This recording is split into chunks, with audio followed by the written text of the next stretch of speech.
Bienvenidos a UD Arroba, un programa de la Universidad de Antioquia.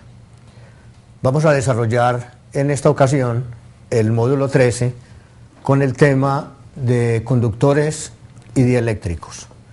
Vamos a establecer fundamentalmente y como inicio las diferencias esenciales entre estos dos tipos de materiales, los conductores y los dieléctricos, y sucesivamente vamos a desarrollar la teoría de los conductores en el módulo 13 y en el siguiente, el 14, desarrollaremos lo correspondiente a los dieléctricos, también conocidos como aislantes. Lo primero, como ustedes saben muy bien, la materia está constituida fundamentalmente por unidades elementales a las que llamamos los átomos.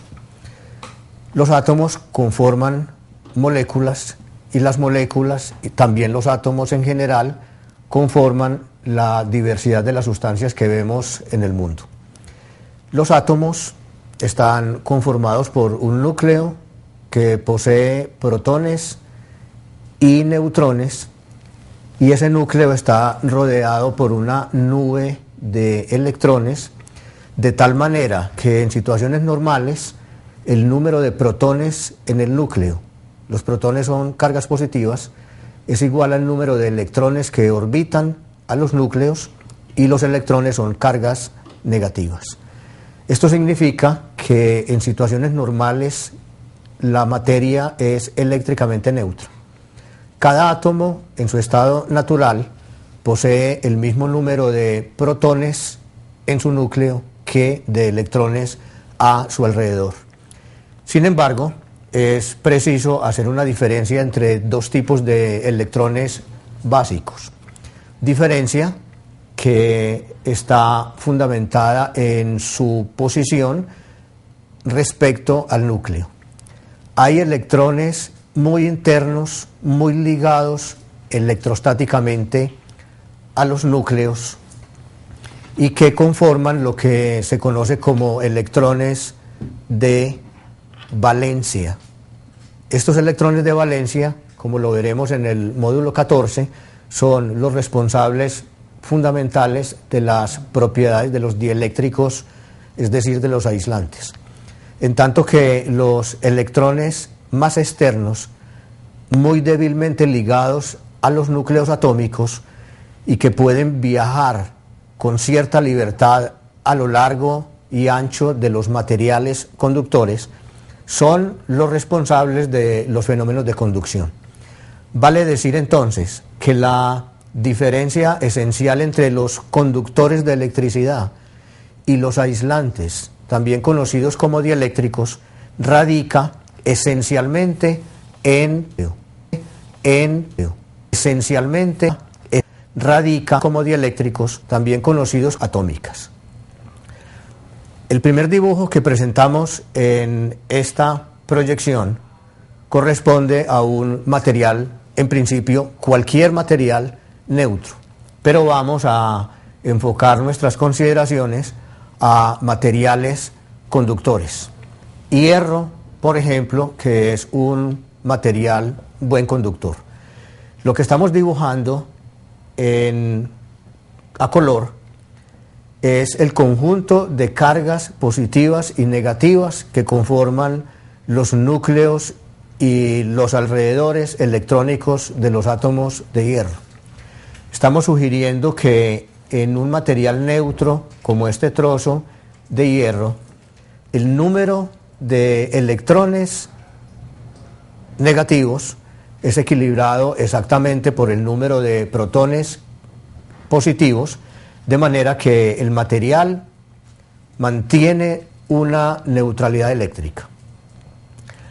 Ahora bien, en este caso, esto significa neutralidad eléctrica, que un material normal no presenta ni en su interior ni en su exterior campos electrostáticos. Sin embargo, si le adicionamos a un material conductor un poco de cargas, en este caso hemos añadido cargas positivas, va a resultar que estas cargas positivas que no pertenecían originalmente a los átomos originales, digamos, de hierro, se repelen entre sí, cargas positivas que se repelen y que migran hacia las zonas superficiales del material, moviéndose hasta el momento en que se establece un equilibrio electrostático. Vale decir, las cargas positivas, que son un exceso de cargas sobre el material, se distribuyen en la superficie de manera tal que anulan cualquier campo en el interior.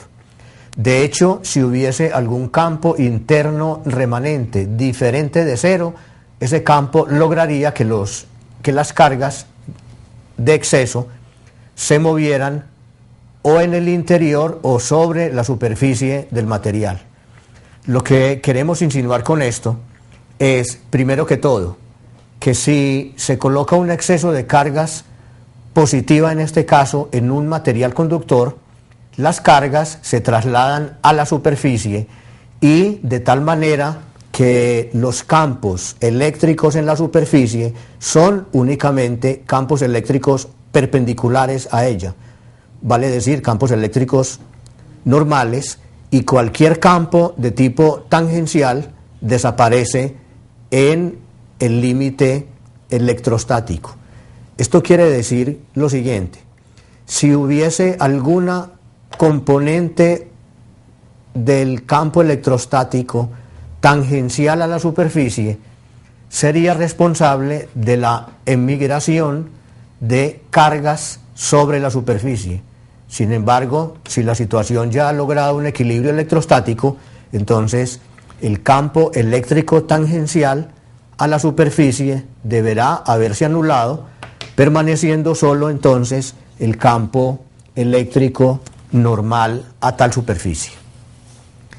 Esta situación adicional corresponde a una en la que no hemos colocado ningún exceso de cargas en el conductor, sino que hemos colocado el conductor neutro en un campo eléctrico externo E.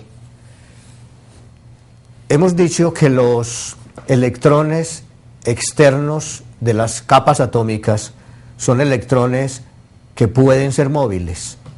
Los electrones que tienen muchísima posibilidad de moverse bajo la acción de campos eléctricos externos son electrones correspondientes a buenos conductores. Miremos entonces lo que ocurre cuando un conductor neutro se coloca en un campo eléctrico externo. Primero que todo, los electrones de conducción se trasladan hacia la zona de la izquierda, mientras estos electrones que se han movido hacia la izquierda dejan desnudos los núcleos atómicos, de manera que en la zona de la derecha habrá un exceso de cargas positivas, a la izquierda un exceso de cargas negativas. Es preciso observar que el número de cargas negativas debe ser igual al número de cargas positivas si es que originalmente el material conductor era inicialmente neutro. En este caso también ocurre que el campo electrostático en el interior del conductor debe anularse para que la situación de distribución de los electrones y consecuentemente de los núcleos que han quedado despojados de electrones den lugar a una situación de equilibrio electrostático.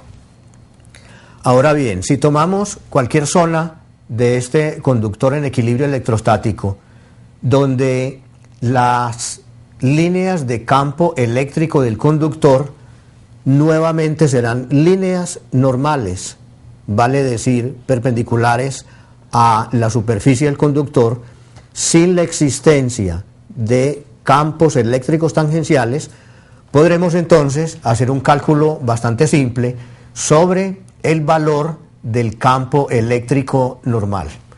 Para esto hemos de tener en cuenta la ley de Gauss. Observen el cilindro gaussiano diferencial que tenemos en este punto, cuya base se incrusta en el interior del conductor y cuya base superior va hacia las afueras del material conductor. Hemos dicho, en el interior del conductor el campo electrostático es nulo y fuera del conductor el campo electrostático es normal.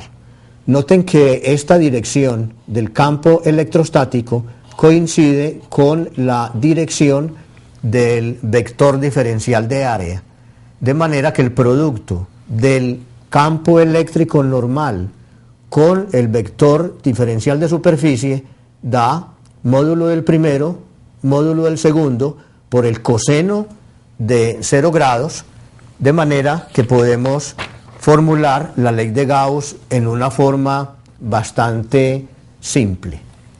Ley de Gauss: el flujo del campo eléctrico a través de la pequeña superficie cerrada, que es el cilindro del que hemos hablado, es igual a la carga neta encerrada en el pequeño cilindro sobre la permitividad del vacío. E por A. E por A es el producto entonces correspondiente al flujo a través de la tapa superior del pequeño cilindro gaussiano. Y la carga que encierra el cilindro se puede escribir por la definición de densidad superficial como densidad superficial por área sobre epsilon 0.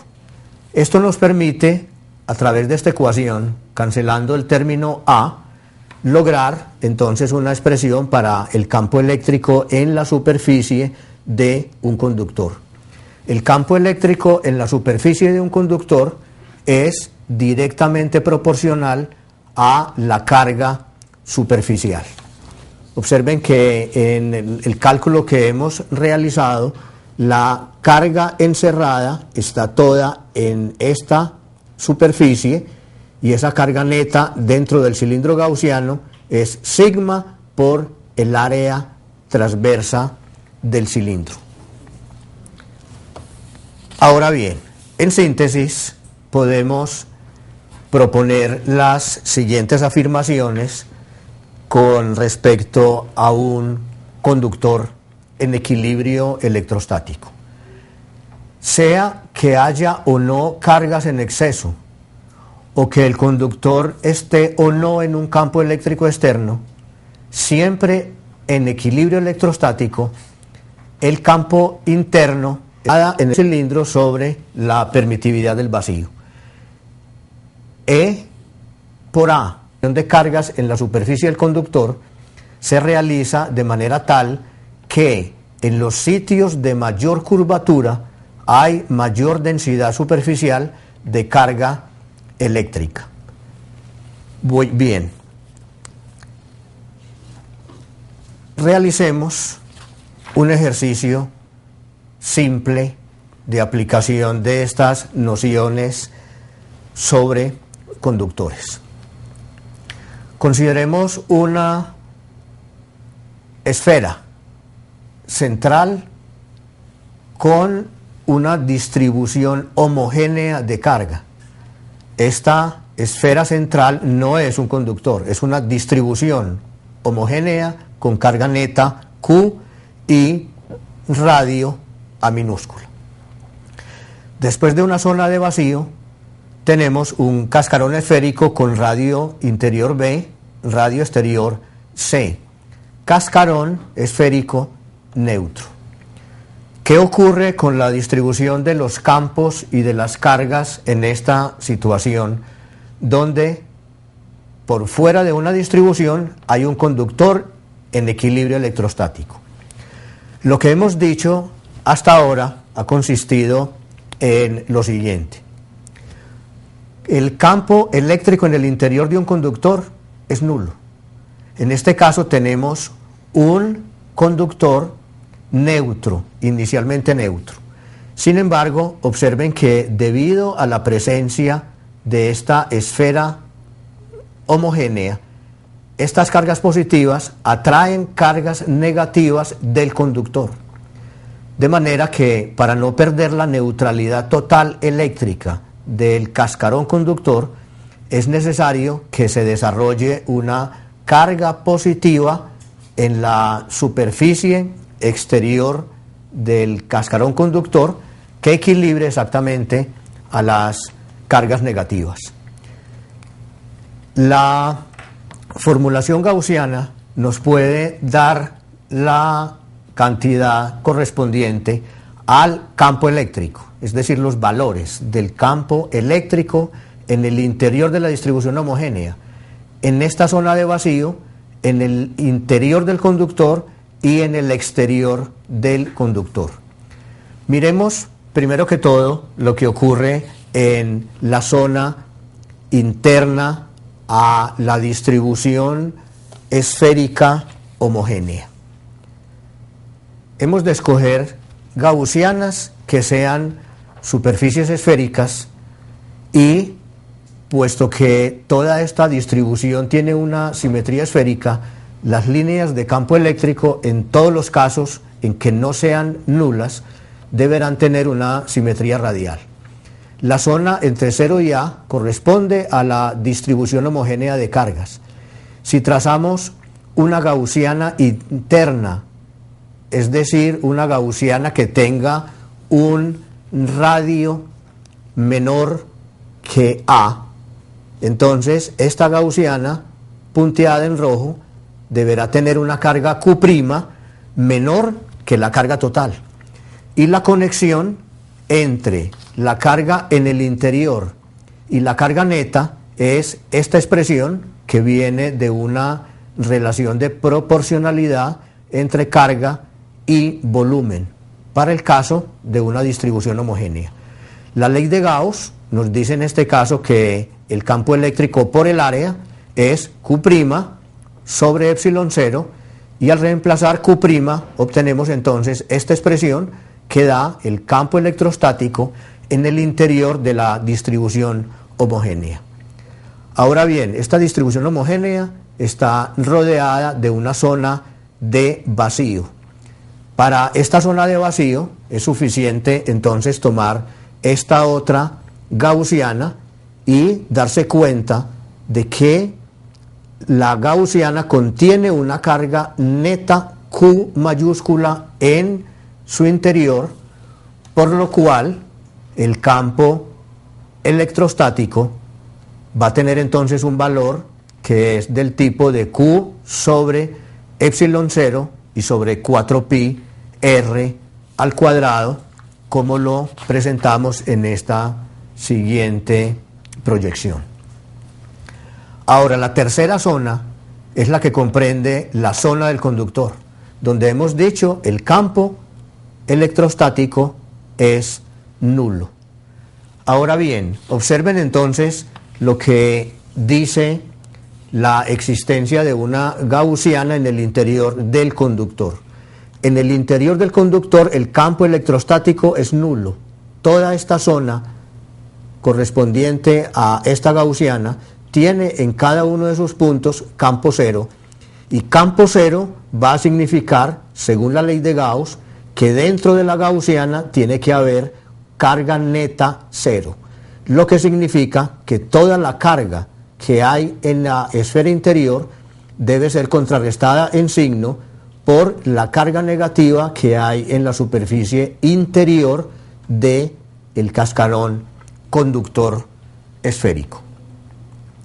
Ahora bien, la última zona es una zona que corresponde al vacío, R mayor que el radio del cascarón esférico, y resulta que la ley de Gauss, en este caso, afirma que la carga neta contenida en el interior de la última gaussiana, que sería una gaussiana con radio mayor que el radio C, esta gaussiana contiene entonces una carga neta que es Q mayúscula. Significa entonces, finalmente, que el campo electrostático en el interior, el campo electrostático en el exterior del cascarón conductor es proporcional a 1 sobre R cuadrado.